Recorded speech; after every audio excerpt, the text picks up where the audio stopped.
मामले में रोज नए नए खुलासे हो रहे हैं, लेकिन इसमें एक अहम कड़ी डॉक्टर निदा अभी तक फरार है। दरअसल निदा खान की गिरफ्तारी को अंजाम देने के लिए पुलिस ताबड़तोड़ एक्शन में नजर आ रही है। अब ये एचआर थी, मास्टरमाइंड थी पूरे मामले की, लेकिन फिलहाल इसकी गिरफ्तारी नहीं हो पाई है। 15 दिन बीत गए। ऐसे में क्या कुछ लेटेस्ट अपडेट है, आपको दिखाते हैं।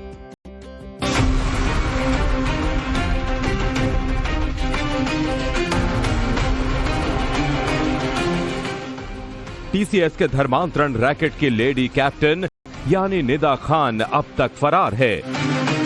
केस में एफआईआर दर्ज हुए 15 दिन से ज्यादा का समय बीत चुका है, लेकिन निदा कहां है किसी को अता पता नहीं है। पर जांच में जुटी टीम अब निदा की हर एक्टिविटी को ट्रेस कर रही है और इसी कड़ी में नासिक पुलिस की एसआईटी टीम मुंब्रा पहुंची और निदा खान के पति को हिरासत में लेकर उससे लगातार 5 घंटे तक पूछताछ की।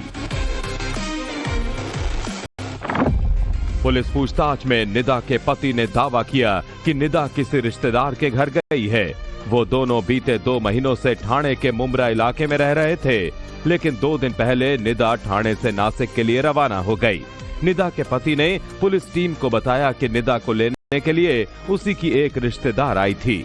निदा के पति की इंफॉर्मेशन पर जब पुलिस टीम कथित रिश्तेदार के घर पहुंची तो उस रिश्तेदार के घर भी ताला लगा हुआ था। हालांकि 5 घंटे की पूछताछ के बाद पुलिस ने निदा के पति को छोड़ दिया। इस केस में एक चौंकाने वाला मोड़ तब आया जब निदा खान ने नासिक कोर्ट में एंटीसिपेटरी बेल के लिए अर्जी डाली। कोर्ट डॉक्यूमेंट से पता चला कि निदा ने खुद के प्रेग्नेंट होने का दावा किया है और ठाणे के क्लिनिक का प्रिस्क्रिप्शन दाखिल करके मेडिकल आधार पर खुद के लिए राहत मांगी है।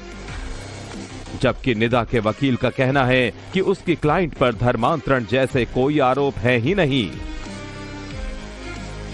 एफआईआर आप देखेंगे तो उसमें फोर्सफुली धर्म परिवर्तन के लिए ऐसे कोई भी सेंटेंसेस यूज किए नहीं गए। सिर्फ देवी देवताओं के बारे में कुछ बोला गया है जिससे उनकी भावना दुखी है कंप्लेनेंट की। इस टाइप की कंप्लेंट है। फोर्सफुली कोई एक्ट हुआ है, फोर्सफुली धर्मांतर के लिए, ऐसा कोई भी एफआईआर 8 एफआईआर में से कोई भी एफआईआर में ऐसा कुछ मेंशन नहीं किया गया है। नासिक पुलिस के मुताबिक निदा खान टीसीएस में एजीएम यानी असिस्टेंट जनरल मैनेजर के पद पर काम करती थी, जबकि टीसीएस का दावा है कि निदा ना तो एचआर मैनेजर थी ना ही एजीएम, वो बस एक प्रोसेस एसोसिएट थी। यानी आसान शब्दों में अगर कहें तो एंट्री लेवल डेस्क जॉब। इसी के साथ टीसीएस ने दावा किया है कि उसकी नासिक ब्रांच में कभी भी निदा के पास कोई लीडरशिप रोल नहीं था। मामले में रोज नए नए खुलासे हो रहे हैं, लेकिन इसमें एक अहम कड़ी डॉक्टर निदा अभी तक फरार है। दरअसल निदा खान की गिरफ्तारी को अंजाम देने के लिए पुलिस ताबड़तोड़ एक्शन में नजर आ रही है। अब ये एचआर थी, मास्टरमाइंड थी पूरे मामले की, लेकिन फिलहाल इसकी गिरफ्तारी नहीं हो पाई है। 15 दिन बीत गए। ऐसे में क्या कुछ लेटेस्ट अपडेट है, आपको दिखाते हैं।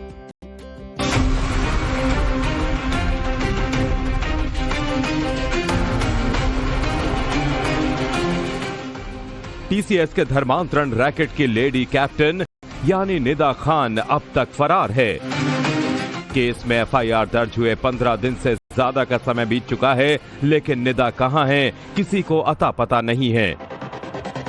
पर जांच में जुटी टीम अब निदा की हर एक्टिविटी को ट्रेस कर रही है और इसी कड़ी में नासिक पुलिस की एसआईटी टीम मुंब्रा पहुंची और निदा खान के पति को हिरासत में लेकर उससे लगातार 5 घंटे तक पूछताछ की।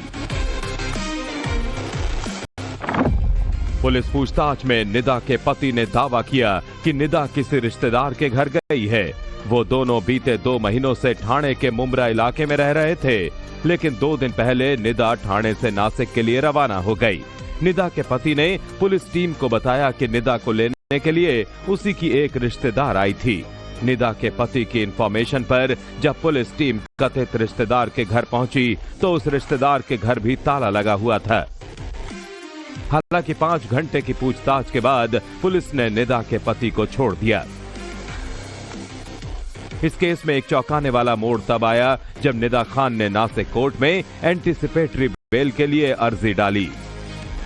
कोर्ट डॉक्यूमेंट से पता चला कि निदा ने खुद के प्रेग्नेंट होने का दावा किया है और ठाणे के क्लिनिक का प्रिस्क्रिप्शन दाखिल करके मेडिकल आधार पर खुद के लिए राहत मांगी है। जबकि निदा के वकील का कहना है कि उसकी क्लाइंट पर धर्मांतरण जैसे कोई आरोप है ही नहीं। एफआईआर आप देखेंगे तो उसमें फोर्सफुली धर्म परिवर्तन के लिए ऐसे कोई भी सेंटेंसेस यूज किए नहीं गए। सिर्फ देवी देवताओं के बारे में कुछ बोला गया है जिससे उनकी भावना दुखी है कंप्लेंट की। इस टाइप की कंप्लेंट है। फोर्सफुली कोई एक्ट हुआ है, फोर्सफुली धर्मांतर के लिए, ऐसा कोई भी एफआईआर 8 एफआईआर में से कोई भी एफआईआर में ऐसा कुछ मेंशन नहीं किया गया है। नासिक पुलिस के मुताबिक निदा खान टीसीएस में एजीएम यानी असिस्टेंट जनरल मैनेजर के पद पर काम करती थी, जबकि टीसीएस का दावा है कि निदा ना तो एचआर मैनेजर थी ना ही एजीएम, वो बस एक प्रोसेस एसोसिएट थी। यानी आसान शब्दों में अगर कहें तो एंट्री लेवल डेस्क जॉब। इसी के साथ टीसीएस ने दावा किया है कि उसकी नासिक ब्रांच में कभी भी निदा के पास कोई लीडरशिप रोल नहीं था।